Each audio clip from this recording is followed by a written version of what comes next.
Welcome to the third and final part of our special 500th edition of the podcast. In the previous episode, we left you as Richard, Zog and I were in my car heading westward out of London towards two car-related destinations that we feel are worth a pilgrimage to. London was being London, the traffic was slow. So we took the opportunity to discuss some of our favourite moments so far over the programme's long history. Zog went first. I mean, I often find that, the moments that you kind of enjoy listening to the most are things that you haven't been involved in because they're a surprise. Yeah. So, honestly, your interview with Ian Callum was great. As a designer, are you constrained by the needs of an electric platform or liberated? Well, in the case of I-Pace, which is a pure electric platform, we call it a skateboard, hugely liberated. And that car is the shape it is because of the electric platform. I couldn't create the shape of that car on a conventional platform. It's impossible. Not even a transverse front-wheel drive car can be of this proportion, with this amount of power, that is. So it's very liberating. And the amount of space we can create inside is quite extraordinary, actually. And what would Mr. Lyons say about the way that his cars have evolved into electric creatures as opposed to, smelly, breathing, visceral cats? I think he would fully approve. I really do. And it's always a point of measure for me. What would the man think? What would Lyons think of this? And I think about that in every car I work on. I think he would fully approve. He was an innovator, and he wasn't nostalgic. I think people get caught up with this idea that Jaguar is about nostalgia and it's about something of the past, and it really is not about that. He was not nostalgic. Every car he did was actually very different and very new. The original XJ was a phenomenal car, best in the world, and so he'd look at this and think, yeah, about time. Great interview. That was a high point. I remember that very fondly. But in terms of shared experiences particularly, I really enjoyed recording at the British Grand Prix a few years ago when the three of us were there. The three of us were there at the British Grand Prix at Silverstone and recorded a show over a couple of days. I'm not quite sure how much of this Richard will recall. He may have been a little bit impaired for some of the recording, as I recall. This was it didn't seem to be hurting your enjoyment of the occasion, I have to say. So that's another very fond memory. It was Virgin, wasn't it? It was when Virgin had an F1 team. Yeah. And there was a Virgin-sponsored campsite. Was that where we were staying? That's right. We stayed in Stowe School. We stayed in the playing fields of Stowe School where Virgin and later Marussia took it over, and there was some vibe, if I remember, that one of the Virgin drivers could potentially be DJing later in the night. Yes, it's coming back to me now. But the backstory to, I think, the bit of audio that Zog's remembering better than I will is that you two had been, I guess, watching qualifying on the other side of Silverstone and said, we'll meet you at the campsite. I'd been doing some work for 5 Live. And then I got to the campsite and you were still busy or watching. I can't remember whatever reason, but there was a bar and I was like, well, I'll just have a drink then. I've got nothing else to do. And I think there were a couple of people there that I knew were there for a bit, so I wasn't drinking alone, but I was drinking. And then they left and I went, well, I might as well carry on drinking. So by the time you two turned up, I was absolutely wazzered. Unspeakable best bits. Virgin have attempted to sort of bridge that gulf between Formula One and the fans by arranging a campsite and a bit of a party to which we were invited. It's good, isn't it, guys? Absolutely, having a great time. And it's good to actually have a bit of an experience here at the British Grand Prix, which is, in a small way, it's just, reminding a bit of that Le Mans experience that we love, of spending more time than just the race itself, and, there being a bit of a party atmosphere. Who wouldn't like that? It's wonderful to be able to hang out with a bunch of people and make jokes about Timo Glock DJing and for them to actually get what you're talking about? Because that's mooted, Richard, isn't it? You know about this. Well, yeah, I know about it because you told me about it. But It's a rumour that you've started, Gareth. exactly. I think this is coming entirely from you. I don't believe that Timo Glock is on the wheels of steel. He has enough trouble with the wheels of carbon fibre and aluminium. So why would he want to go and DJ? I don't know. We've talked about this before, possibly on the programme. I don't know. I always get reality and audio mixed up. But that Timo Glock has a massively Germanic taste in music. And the fact is, I can't think of any German artists apart from Kraftwerk, who obviously we love and respect. Very much, yes. And Nina, who we're kind of indifferent about. And then, I don't know, Rammstein, You might be indifferent. who... What? She's you're- lovely. What? In 1984 she was. Come on, we've got to have Neu as well. Neu, yeah. I mean, well, there are Einstein and Neue Bauten as well. Yeah, absolutely. I should explain that. Krups also. Krups, much respect to Krups. It's been mooted that Timo Glock is going to do a DJ set at some point over the Ulrich weekend. Schnaus, if we could also... Ulrich Schnaus. Okay, Yes, that's no, enough German artists for Timo now. Glock is going to do a DJ set, and at the same time, I gather that Alguersuari is going to do a reflective set of acoustic numbers on guitar. Classical Bit of Spanish Cafe guitar. Del It's also a Mar, little known perhaps, fact that also. Jensen Button plays a mean nose flute. And other things that we're just making up because it's not going to happen. This Timo Glock rumour, I've only just realised it now that Zog's pointed it out. You've made this up. It can't possibly be true. You were also very grumpy. You were well Was I? lubricated. I remember you being very grumpy about camping. And Oh, you yes. brought your big inflato bed. Yes. And were adamant that you weren't going to use a Portaloo or something. That's what I remember. I was grumpy about camping. Yeah. Reasonably enough, to be fair, there are many reasons to be grumpy about camping. And yeah, I bought an inflatable mattress, but it needed a mains socket to inflate, and we had to go and ask someone in a camper. Yeah. And then the next morning, I was even more grumpy because I had a headache and I'd been woken at sort of 5:30 a.m. by the first of the helicopters coming in. And then I discovered that my inflato mattress, I'd forgotten that it had to be plugged into the mains to deflate as well. And seriously considered just taking a knife to it. Before you rather rationally and calmly went, Richard, let's just go and see the nice people in the camper and then we'll let you use their main socket again, which is what happened before I had a petulant knife attack on an inflatable mattress. Yes, I remember that. That was good fun. It was. We did a number of trips to Silverstone over the years, some with Virgin, Marussia, a couple possibly, certainly one with Renault. Zog, do you remember we went up in a Lotus Elise and we stayed in a very posh hotel with ING, who were sponsors of the Renault team at I the remember, time. yes, I remember that. And it was the year, wasn't it the year of Nelson It was. Piquet Jr. doing dodgy things at the Singapore Grand Prix? It was. I don't think that had happened yet.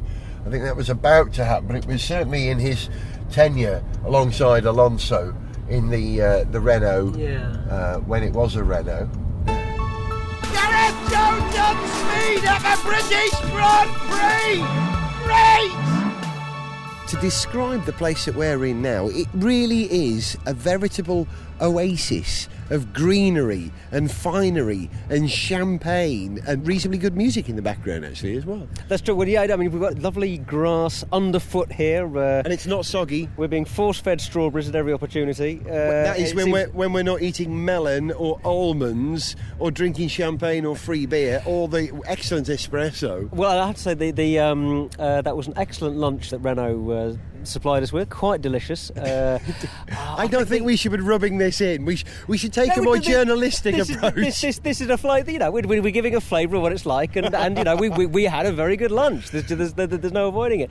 It's so clean. Anytime anyone leaves a glass or a cup lying around, it's not going to stay there until the end of the weekend. It gets cleared up immediately. Yeah. It's just lovely. It's just a lovely, lovely way to enjoy a race weekend. Let's see if we can describe what we're in here. It's effectively a kind of elongated diamond shape. That is probably I don't know, what is that? Quarter of a kilometre long or something? Oh, blimey! I was going to say, is it the size of a football pitch? Usually. By the whatever the SI unit is. It's a length of 400 Labradors if we use the standard James Allen unit, I think. Like the 400 Labradors, there you go. It's partly carpeted and partly grassy.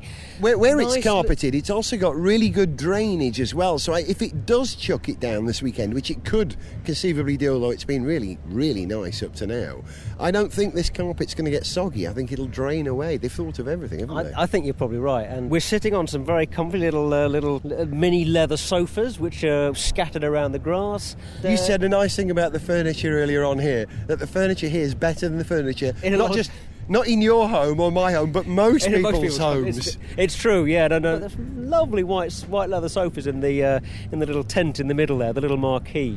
You can probably hear there's a DJ playing in the marquee, so the music in the background is Mr. DJ.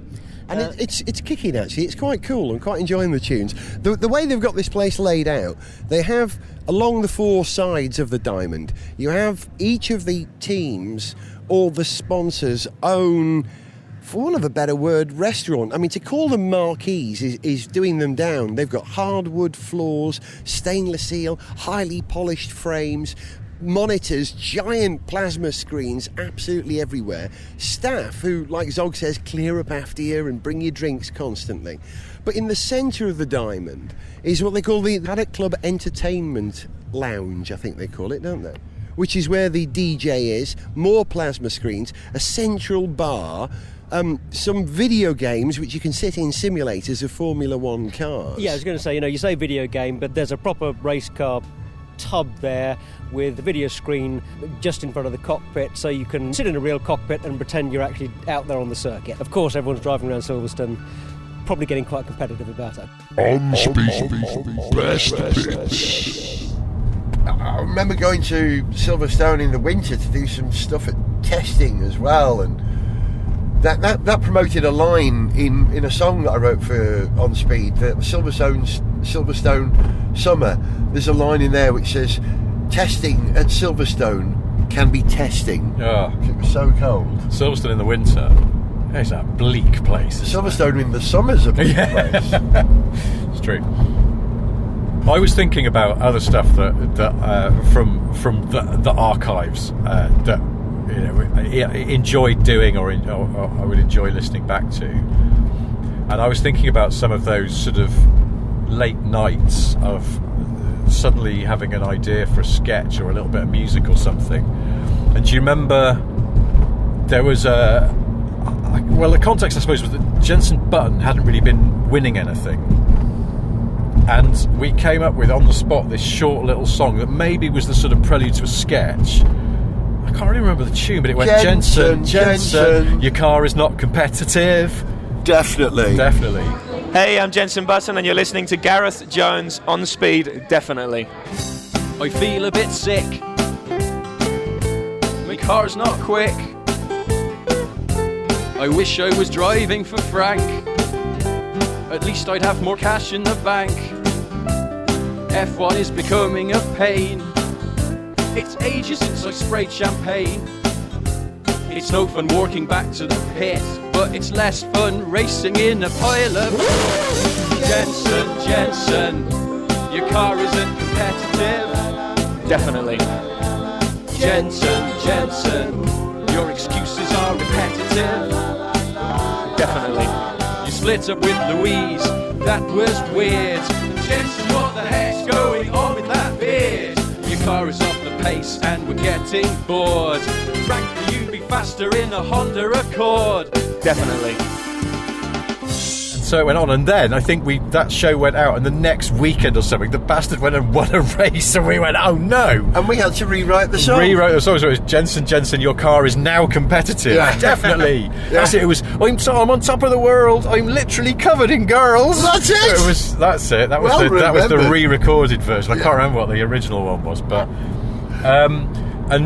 Actually, in fact, a general happy memory is of you and me doing. Didn't we do? Because I think I used to do the Jenson Button impression. You did. Sort of slightly, doing a West Country sort a of little thing. bit in the throat. Definitely. And then we'd never done anything in front of an audience before, certainly not sketches. And then at the live show in Islington, we recorded a sketch with you as Lewis Hamilton and me as Jensen Button. I think that you weren't in this, I think, Zog, but it was something to do with being on a canal boat. Jensen's bought a new yacht. I can't remember the context. As in, was he out of F1 at that point, so he had to downgrade his ambitions, and his yacht was now a canal boat. But doing a sketch in front of a live audience, and thank God the jokes generally hitting home enough that people politely laughed, was a wonderful experience. Something I'd not really done before. I'd always listened to other people doing my jokes and hoping they landed. So it was quite nerve-wracking. Hey, Jensen, man, wiki wow, yeah. Hello, Lewis. Thanks for coming over to my new yacht. Yeah, boy. But hey, gents, this totally new yacht, it's like narrower than normal. Yeah, it is, yeah. It's like a real narrow boat. Yeah, that's right.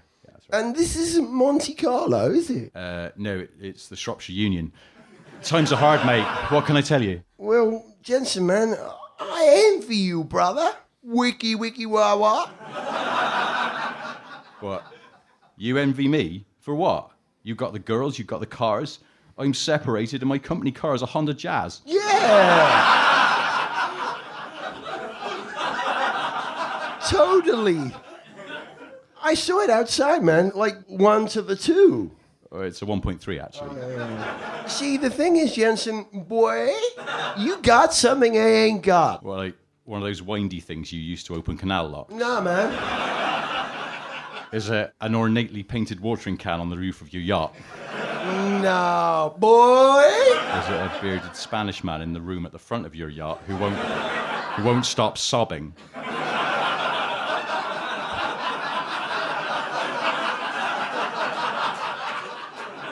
I wonder what that noise was. Yeah, he's very sad. I thought he was depressed, geese. Hear me now. Lewis, you're world champion, mate. You got everything. Unless you want this 1989 map of waterside pubs in the Staffordshire area, I got nothing for you. You ain't getting it, man. This is something I had once, but I lost a long time ago. I wish I still had it like you, man. Lewis, seriously, what have I got that you haven't? Your original accent.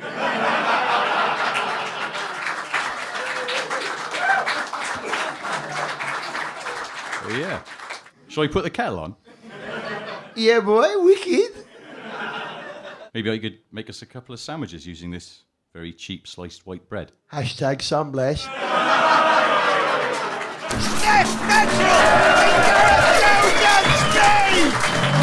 It felt like doing a sketch show where, you know, the character walks in and they've got a catchphrase. Like, like Norm in Cheers. Yeah.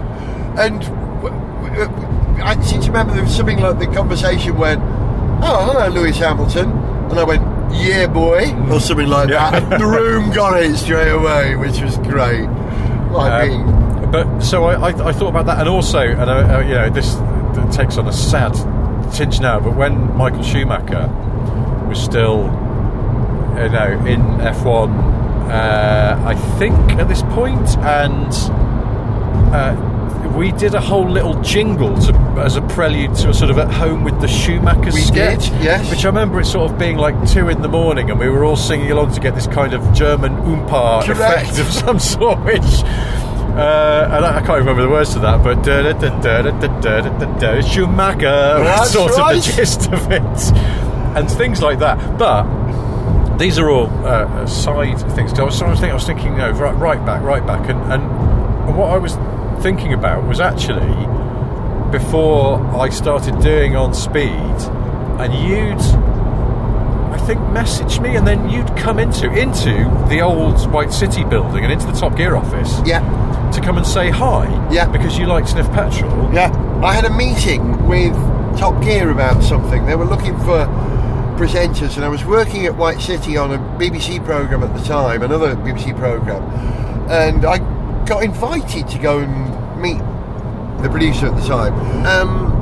As we walked through the production office, I think I saw a Sniff Petrol screensaver on a computer. And I said, "Oh, Sniff Petrol, I love Sniff Petrol." And whoever I was meeting with said to me, "Oh, well, that's Richard Porter who sits there, who runs Sniff Petrol." So I wrote a little yellow sticky note with my phone number on it for you to say I'm a big fan and get us in touch. And then... well, this is... So I came into the office because I wasn't in the office that day. I came in the next day and someone came in to see you yesterday. I was like, "Did they?" "Yeah, it was Gaz Top." "What? Oh, right, yeah, okay." And then I guess that's how we got in touch. But the reason I bring this up is because then you said, "I've got this podcast, would you want to come and be a guest on it?"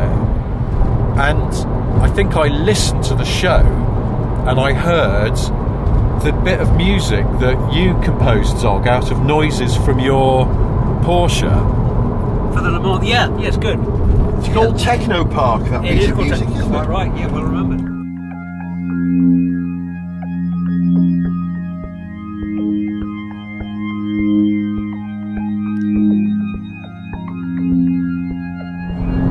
But I remember listening to it and going, I've never heard anything like this. These guys are doing something that I've not heard before. I mean, I'd never even heard of podcasts before, truth be told. Neither had I, and I was making one. But when I listened to it, and I was like, well, this is very inventive. I like the cut of their jib, and so that little Porsche tune thing, soundscape, whatever you call it, was a real sort of, I was like, interesting.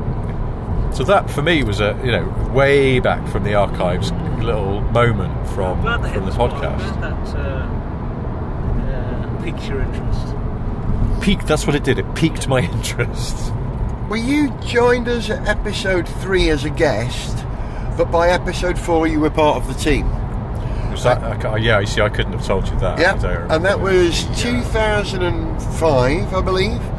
And then you hung around until 2020, I think you left. I think. Well, yeah, it was COVID, wasn't it? It was just before COVID you left, but then you came back on for the anniversary show that we did round about that time, and have reappeared a couple of times since. Thank you very much. Nice to have you back. Like a bad smell. You get weirded out by those coaches that have a low bottom deck. Yeah. And you can see the people in them from a car, which normally you can't in a coach, and you suddenly accidentally make eye contact with someone in a rear-facing seat. It always weirds me out. Anyway. It's a worry. Yes. Was it? So it's 2005. That would make sense because I started dating my now wife, and she still lived in the US. And I only found out after a while, quite sweetly, that she used to listen to the podcast just to sort of hear my voice. And then when she moved over here and we moved into and everything like that, I discovered that she'd sort of stopped listening to the podcast because she was getting quite enough of my voice at home. Thanks very much. Cheers. No need for that now. Ta. Come on, everybody. Let's have some interesting cars. What interesting cars have we got on the M4 on the way out to Sloughish right now? What have we seen? It's actually been a bit of a... bit drab, isn't it? A bit drab, yeah. Looking at Golfs, Hyundais, older Hyundai. You know, I've forgotten how to say it. Is it Hyundai? Oh, it changes. Hyundai. They keep switching it just to mess with us. Yeah, it's a good strategy. You were talking about them. What's that? Grandland. That one there. Yeah. Nothing to write home about. Look at the wheels in rotation. Look how nice they look in rotation. Well, that's got to be an up-spec one, because that's got some sort of chromy outer and then darkened inner alloy on it. But a Ford Fiesta van with a scaffolding company name down the side, not going to get much scaff in that. Maybe it just transports the little clippy things they use. I only do bungalows. Yeah, yes. If you just need to get something off a high shelf, that's the kind of scaffolding we do. Oh, yes. Or get it out of the Fiesta. Short-term scaffolding. I believe they used to use those, what are they called? So electric quadricycles that we saw a few minutes ago as well. A G-Whiz. A G-Whiz. We did see a G-Whiz. That's a rarity now, thankfully. They help people like, I don't know, Peter Dinklage get auditions for gigs where they wouldn't normally get considered. Very good. Small step up. Very important. How far are we now from our destination? From 13 minutes. Good. I ask this only because I kind of need a wee. Now, interestingly, my chosen destination is also 13 minutes away by my Oh, son. right. Have you got 7.7 miles? I've got 7.4 miles. Have you got a name of a road? I do. Can you tell me? Sure. We are heading, by my count, for... hang on. This is great. I'm looking forward to chances of this. Here. Oops, hang on.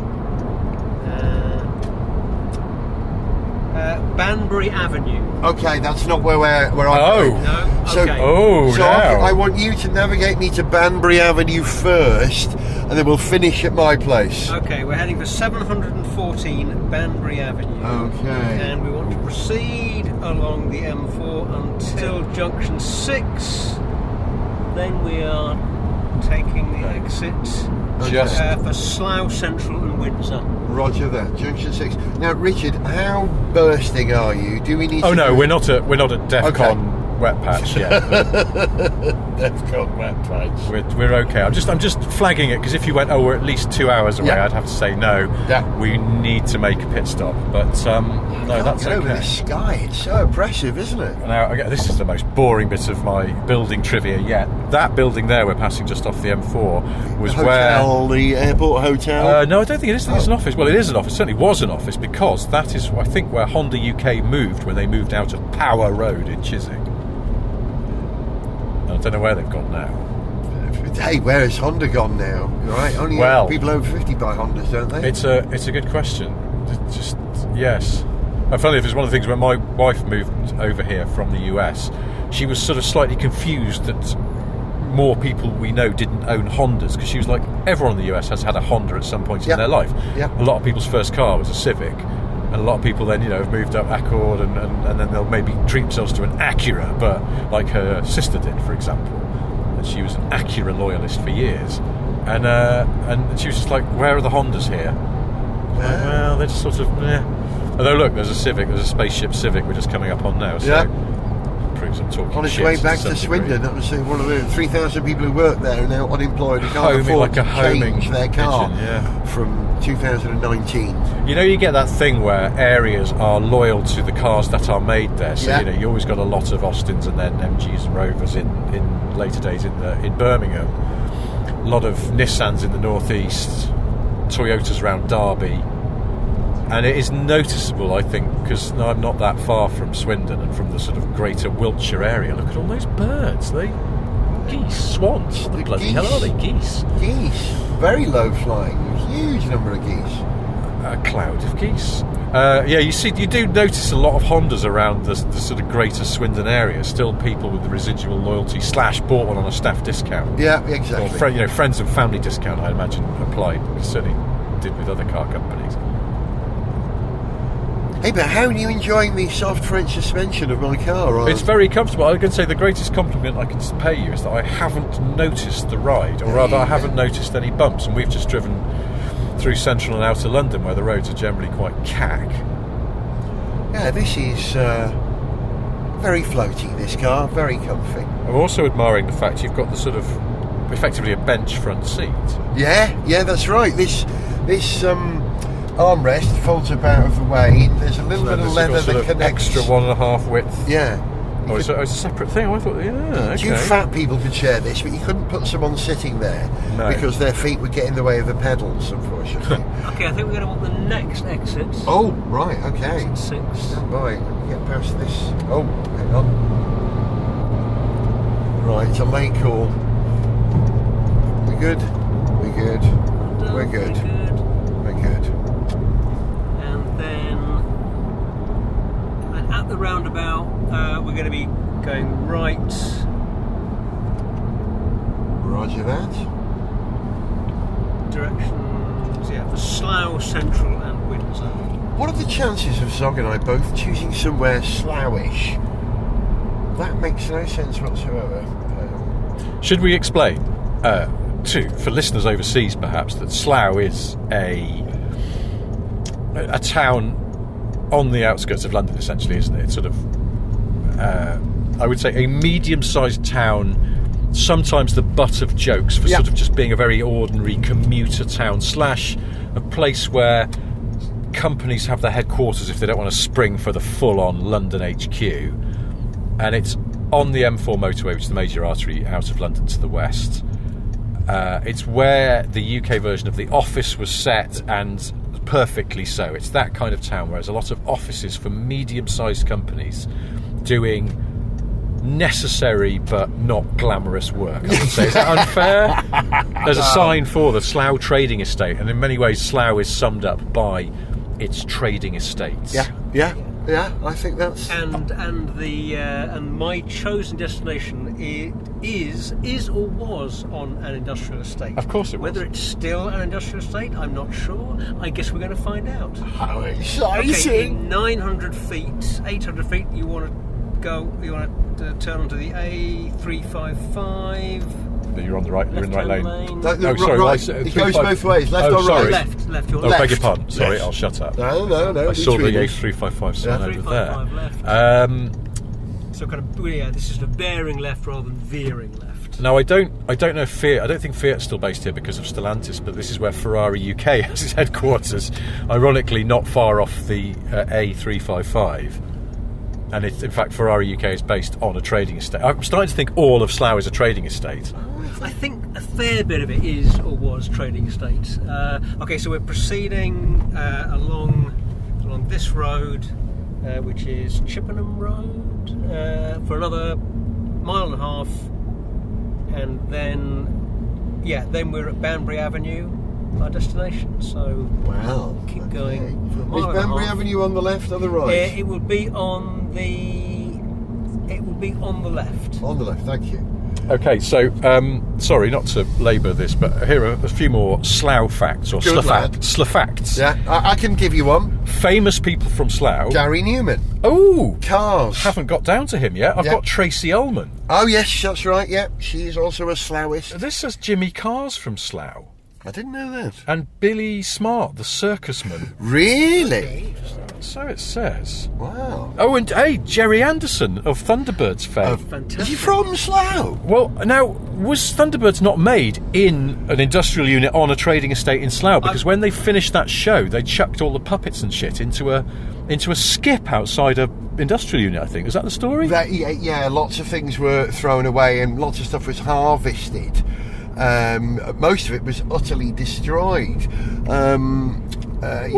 They didn't have the storage space. They just got through it, I believe. Yeah. This says that Isambard Kingdom Brunel was from Slough. Oh, well, he's in the right direction to build his railways and his big vehicles. Jerry Halliwell?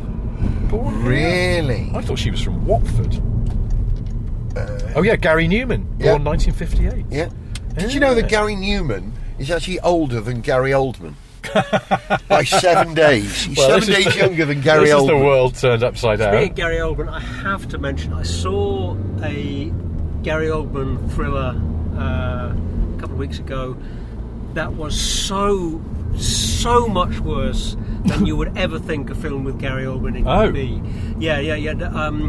Killers Anonymous. No. Do not ever watch this film. Oh, really? Unless you want to see just how badly made an actual film that gets released and has some, recognisable names in it can be. I mean, so bad. If Gary Oldman can't lift a movie, then it really is bad. Sure. I mean, no, it's an absolute stinker. It's so bad that, within I think 45 seconds of it starting, I had a very strong feeling that this was an extremely poor piece of work. So this isn't our road on the left here. What's it called again? We've got another half mile. Another half mile. We're looking at Banbury Avenue, so we've got at least another couple of major junctions. Banbury Avenue. I keep wanting to say Pro Drive out loud when everyone says Banbury. Rock down to Banbury Avenue. Then we'll find out why. Pro Drive have got something. They announced something recently. They're developing a platform, aren't they? An electric car platform or something? Oh, everyone's doing that. Are they? I can't remember now. They were doing. Did they do a little van? That was it. Did a little van, didn't they? A little local last mile van. Yeah. That's it. Thank you. I'd forgotten. Big Mercedes-Benz dealership. balloons! Look, I love the fact that the car trade still thinks that helium balloons attract customers, as if everyone who's buying a car is 6. It's got loads of helium balloons in a bloody Merc showroom. To be fair, we did all just go, ooh, balloons. No, it's a fair point. I did go, ooh, balloons, a little too excited about that. Nice balloons. I mean, they're posh balloons. They're Merc balloons. They're not just any old tap. They're balloons that have just the right colour, that they look a little bit like, Quality Street colours. I was just thinking the same thing. They do look like Quality Street wrappers, don't they? Inflated and floating. The purple one that no one really purple wants. And gold. Oh yeah, looks one of those. Just that orange cream there, and one of those. Zog, don't give away where we're going in a few minutes, I guess. We're going to know very soon. But does it have a loo? It's Slough. No, I'm not. Let's hope so. Yes, for my sake. I'm sure it'll be okay. I will. I'm sure we'll be able to. I'm sure you'll be able to relieve yourself. I'm sure we can work something. On one of Slough's many trading estates, the Tracy Ullman trading estate, just next to the Gary Newman Light Industrial Centre. Gary Newman still touring. Yeah. And still producing some good news. Yeah, I'm very good. Really very impressed by how well he's kept his creativity and career going. Okay, it's going to be in a couple of roads. Not the neck. Okay, there should be. Okay, not at these lights. Yeah. Straight over. It'll be straight over here, and then the next road but one. We just passed the Slough Audi dealership. Sloughty? That's exactly what I was going to say. Sorry. It should have been called Sloughty. Right. Okay, not this next one, which is Oxford Avenue. Okay. We are now. And this is quite industrial. Oh yeah, here we go. Oxford Avenue. Not that one. Not that one. Not That's that the one. next one. Next road should be Banbury Avenue. Yeah. So we are in a We are in an industrial estate. Here we go. This one. Left, here you go. Here we go. Make a left here. Yeah. Banbury Avenue. Oh, look at those buildings. They're Now, exactly hang right. on a sec. I recognise these buildings. Do you now? I think I do. Okay. I'm not going to say, but I think I do. About 50 yards or so. Yeah. You're at 709, That's 710. And we're looking for 714 to 715. 712. Okay, it should be right here. Yeah. Okay. 713. 713. So that one. I think we can pull up right outside Cinelab. Cinelab. So what is Cinelab? Intriguing. Right. Cinelab now. Right. Okay, right. I've got a theory, Zog. Okay. Right, give me those headphones There you go. and let's You grab step that. outside. Bring your cameras, boys. This is very exciting. Where has Zog brought us on our Tragical Car History Tour? So this should be the 714 to 715 Banbury Avenue. This is the location of the former JW Automotive Engineering and formerly Ford Advanced Vehicles. This is where the GT40 was developed. This is where some of the GT40 was developed, because of course what happened, John Wyer of JW Automotive is a huge figure in the history of endurance racing, Le Mans, the GT40, the Porsche 917, all of that wonderful early history of Gulf-sponsored sports cars winning at Le Mans. John Wyer is behind so much of that. Yeah, John Wyer was doing the early development of the GT40 at Ford Advanced Vehicles. They then, of course, gave the project to Carroll Shelby, who actually turned the GT40 into a winning car, which Wyer had not actually managed to do. But then he and John Wyer and his partner bought out, or they took over Ford Advanced Vehicles and set up JW Automotive on the same premises. That's where we are now, and that's where they ran their. They then carried on building GT40s for Ford. They were built in here. They were built here. Yeah, they were built here. And then shortly after that, they switched over to the Porsche 917, I guess they were working on them rather than putting them together. They Yeah. were built in Germany, and then they were running the team out of here. And they JW Automotive were carrying on until John Wyer retired in, I think, 1976. And that's the history that we care about. That's what we all loved over the years and what we connect with.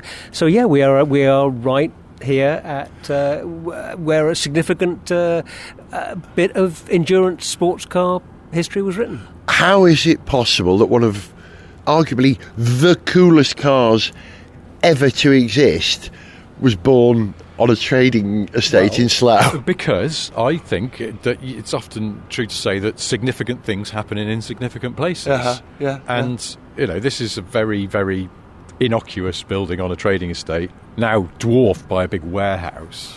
Yeah, that's a huge thing. But I love these buildings here. These are this kind of rise and fall. It's pure 1950s suburban trade estate. It's genuinely They cool. wouldn't build them like this anymore, would they? No, I bet there's paint specialists here somewhere. Oh yeah, paints and number 407.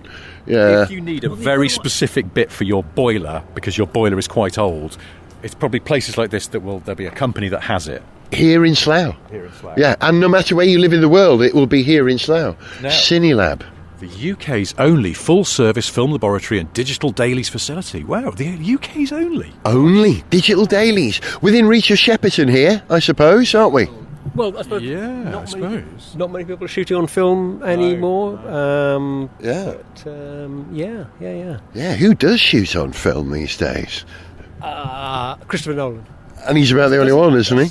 I just want to know whether these are actually the original buildings or not. What to say? I would say these are. That brick is late 50s, early 60s, that particular colour of sandstone. I know that because that was the colour of the house my dad built in 1962.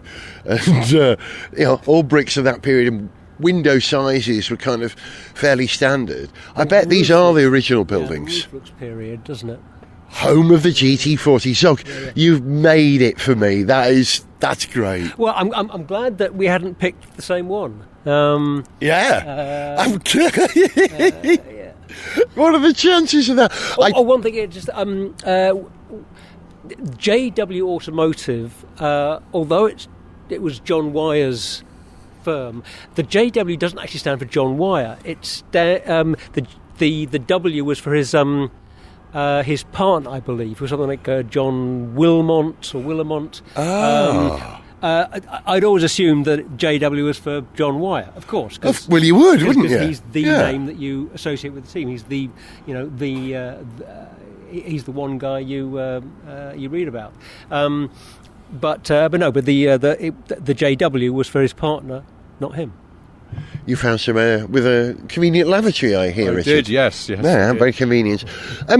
Should we go to our final destination? I think we should. I'm intrigued, yeah. Me too. Which curiously is dangerously close to where we are right now. Get in the car. Gareth Jones on Spirit Jones.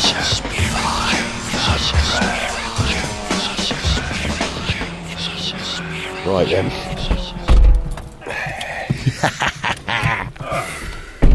Right, the destination is still in the sat-nav. Richard, you have to hold the recordiste and the headphone. Because we're going to be there in 5 minutes. So let's do this in real time and have the last bit of the programme in real time. Here we go, glasses on. Do you like my crazy handbrake? I do. They make a crazy handbrake in this car, and it's actually very practical. It's fine. I don't know if it works any better or any worse than a conventional one, but it works perfectly fine. I find myself wondering, Zog, Yes. as we drive away from that building, whether they would occasionally get the GT40 out of the workshop that they were working on and give it a little zizz up and down this road. I bet they did. Just let it clear its throat. Yeah, exactly. Because there's a yard. You Little can see a shakedown. yard at the back of that building, but it wasn't big enough to run a car at any speed in. So you know. Big enough to do a donut in, though. But look, you've got these roads probably quite quiet, particularly in those days, because these buildings, I'm guessing, these are quite new, aren't they? So have a little a little Raz. I'm going to say 100% there'd be. Imagine that. There'd be a little. Informal testing. And what sound did a GT40 make? Bro! Yeah, It was an angry sound, wasn't it? No, I think the whole of Slough would have vibrated slightly to the sound of a shakedown test happening on these streets. But yeah, you've got quite a private little quiet back streets here, so... But it's nice to have, good, wonderful bit of racing history just on the edge of West London, yeah. I forgot to tell you my favourite moments from Gareth Jones on Speed over the years. I've had many. The gig, as you know, 10 years on Speed, putting the band together to sing our songs was incredible for me. Getting access to people like Lewis Hamilton and Jenson Button has been fantastic. I really value that, but I think it changes. There are two very, very key moments. One was when I got one of my absolute number one heroes of all time on the programme.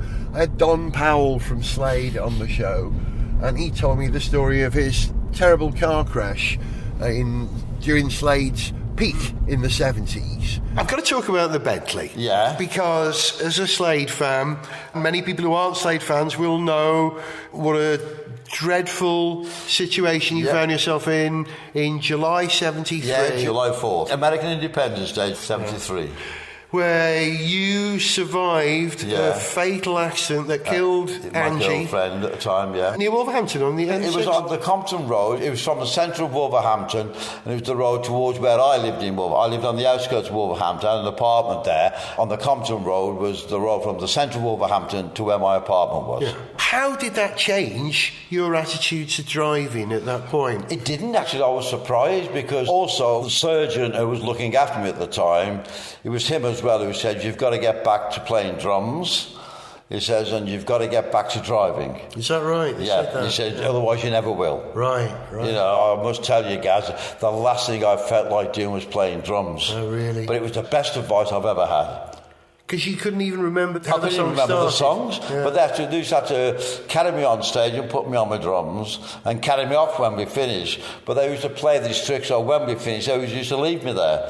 So the show had finished, because I couldn't move because I had really poorly legs, you know. I couldn't get off the drums myself, and they used to leave me there, sods. You know, whether you were a driver, you were at least mobile and independent then. Yeah. And that was okay, like you said as well, guys. I mean, I wasn't sort of nervous or not ready to go driving again because, like I think I've mentioned before, I don't remember the car accident. Right. I've got no idea. Right. And when I saw this brain specialist on one tour in America, and he was arranging me to go and see him, and he did quite a few tests on me, and he said, you never will remember it. Really? He said, it's just the way the brain, he said, it's like the most complex computer you could ever think of. He said, what's happened? He said, it happens to a lot of people. It's switched off just at the point of impact, and it'll switch back on when he's ready. And it's incredible, isn't it, really? It's a kind thing. It is fantastic. And the surgeon said to me, what do you want to remember for? Which is right, you know. And that accident, you've got to be talking about cars, but the effect of that accident left your memory damaged and your sense of smell for the rest of your life. Yeah, the sense of smell and taste is gone forever. You know, because when I had a fractured skull and I was all smashed up, and like they said, they were trying to keep me alive. He said, the thing like the sense of smell and taste is like the nerves in the bridge of the nose. He said, they wouldn't even bother with that. He said, they'd be trying to keep you alive. Yeah. Glad you're here. And too right. You know, getting Don Powell on the programme was massive for me personally. But I think in terms of achievement for the programme, the best episode ever, I can't remember the episode number, but it was when I drove up to Harlech in North Wales in a Ford Focus and then met Richard Parry Jones, who used to be the head of Ford Motor Company, a Welshman from Bangor in North Wales. And not only did he give me time, he gave me a great interview. In fact, you want to hear it? Here it is. Hear a little bit of this now. This was my time with Richard Parry Jones. I'd love to hear your impressions of the new Focus. It's come a long way, and it's, what are we, 4th generation now. Do you like the way the car's evolved? Yeah, I do. I think, obviously, with the first Focus, we made such a huge change. Yes. I sometimes hanker for more boldness. Yes. But I think it's very elegant, and certainly I think the new design is quite different from the previous one, especially the front end. The trapezoidal grille, which has become ubiquitous Ford now, which I always claim was stolen from Aston Martin under your tenure, wasn't it? I mean, that's become a Ford thing. I would defy anybody to say that looks like Aston Martin grille. Come on, let's get in the car and do for me this 50-metre test. I don't know, are you insured to drive under your Ford? You are? Yeah. You take the keys then. I'm going to sit in the passenger seat. Yeah, so before we get in, though... OK, all right, before we get in, let me come round there. What? We must operate the door handle. Right. So what I'm looking for here is how much free play is there before you engage the mechanism, and what sound does it make? Listen to that. It's quite damped, not clackety. Put the mic down there. Yeah. So it's quite damped, which is good. The free play maybe a bit more than I would look for. Yeah. Then I'm looking for how does it feel as you increase the release effort. Oh, that's nice. Yeah, you like that? Yeah. That must be very reassuring for you to know that the Focus is in good hands. Yes, and then we open the door and we're immediately going to shut it again. But listen. Oh, nice. Yes. See, that lovely thunk. Yeah. Soft thunk, no aftershocks, no tinniness. Yeah. Lovely, low frequency, reassuring sound. You know what? I'd forgotten about that, and I don't know why, because it's one of my favourite episodes, actually. And to Zog's point earlier about, it's, the ones where you're not in, you can sort of enjoy them more, and you don't know what's coming.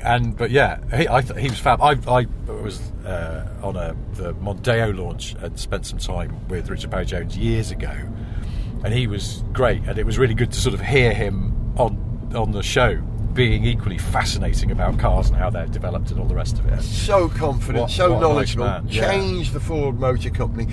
But the thing about that moment on the show was that he died very shortly after that, not long after that. So that would have been the last bit of media he ever did, and I'm genuinely proud that we managed to snatch that moment briefly in our tenure of 500 programmes so far. That was huge for me. Right then, here we go, boys. Right. Yeah, I'm intrigued because we've just driven by a power station. Interesting. Yeah, we're now down another industrial estate. Power road to a power Very station. dark. I'm going to turn round because it's actually this building on the right here. Sorry, I should have warned you I was going to do that. That was a Gareth did a sporty change of direction there, and we are. So they're building some new stuff on this side, but what's the old stuff here? Yeah, we are. This building has only just been built because what was here before has relatively recently been knocked down. So we're here to see the thing that is being built? No, we're celebrating what was here before. Come and see. Some of you may have already worked this out. I don't know if you have. Let's lock the killer. Right, this is Stirling Road on Slough Trading Estate. Does anything sound less glamorous than that? But for me, personally, right here, where this building is now, this is a huge, noisy building. You can hear the air cooling happening from the side. But there used to be a building there. And let's move out of the road because there's a car coming. There used to be a building there until just, I think, about 2 or 3 years ago. It was knocked down and replaced with this one, whatever it is. But for me personally, the whole reason I'm interested in cars and vehicles, I think, stems from what used to be right here. They were called AP Film Studios, and then they were rebranded after a couple of years when one of the properties that was made at this property became the biggest thing that this little production company had ever done. And they were rebranded Century 21 Studios. Who made all of the Jerry Anderson... Thunderbirds, we get it. Fireball XL5. So that was Supercar, Stingray, Captain Scarlet, UFO, Space 99. Up until UFO, it was all made here. Captain Scarlet, I think, may have been, or the Secret Service may have been the last one that they made here. They shot a lot of that in Pinewood as well. They used the studios in the UFO, they used Pinewood. Joe 90 as well. Right, but Joe 90, of course. But right here is where some of the coolest cars and vehicles in the history of vehicles were invented. Thunderbird 2 was invented here by Derek Meddings, and that was a connection to James Bond earlier on. Yes. Because after Thunderbirds, Derek Meddings, who was the special effects director for all of Century 21 Productions, who made all the Jerry Anderson puppet series and some of the live action, he went on to do models, miniatures they call them, for the movies, largely for James Bond and lots of other movies as well. That giant submarine in that, the giant underwater base, and the tanker that swallows the submarines, that was all Derek Meddings' work. I met Derek Meddings once. I interviewed him once on a documentary for a TV show. It's actually on YouTube. It's called Movie Magic, if you want to see it. I was cock-a-hoop to meet him. That's the man who designed the Shadow Mobile, the SPV, the MSV, the Spectrum saloon car, and Lady Penelope's pink Fab Rolls One. Royce. Designed Fab One. And you've got to say, I mean, and it was definitely part of what made certainly Thunderbirds work so well, was the hardware design, the design of the vehicles, the aircraft. There was a lot more to it that made those shows work so well. But thinking about my relationship with shows, why I loved them, how I enjoyed them, and the toys I had, and the way that we, kind of what you kind of play in the playground when you're playing Thunderbirds or whatever. The vehicle design was important and brilliantly and beautifully done. Really, really wonderfully done. Brilliantly done. Meddings was an artist, really. He was a fantastic artist. And he drew vehicles. When did those shows start being made here? The very first one was nearby. You mentioned, you almost stumbled on it, talking about Jerry Anderson being from Slough. I didn't realise he was from Slough. They had a studios on... I'm trying to remember, I think it's called Ipswich Road nearby here, and there was another one called Edinburgh Road where they had an art department. A lot of design was done there, but they made the early stuff. They made, in order, 4 Featherfalls, Torchy the Battery Boy, Supercar and Fireball XL5. They were made at the other location, then they came here for Stingray, I think was the first thing, so that would have been 1960, I'm guessing 4. I think. Really, all of those great shows are being conceived and made here. The Ford GT40 was being conceived and made here. Yeah. Within, a mile? Not even a mile of each other at the same time. You never knew how cool Slough was. I'll never say a harsh word against Slough again. And Look what it's given us. And that is the great revelation of episode 500 of Gareth Jones on Speed, that Slough is actually pretty flipping cool. And Gary Newman's from here. Oh, yeah. Hey, Zogger, thank you for the first 500. I shake your hand. It's been a pleasure. And will continue to be, I hope. Richard, lovely to have you back, bro. Lovely to be here in a side street in Slough at night. Here in Slough. My natural habitat. Whoever thought we'd say that? But I think we probably earn a drive to a pub and a small pint and maybe a sandwich and a trip to a bathroom. I'd be up for that. Yeah. You've been listening to Gareth Jones on Speed, episode 500. He was Zog. Goodbye. He was Richard. Goodbye. I was Gareth, and I'll leave you with the wind whistling through Slough. If you enjoyed this show, then please like, share and subscribe.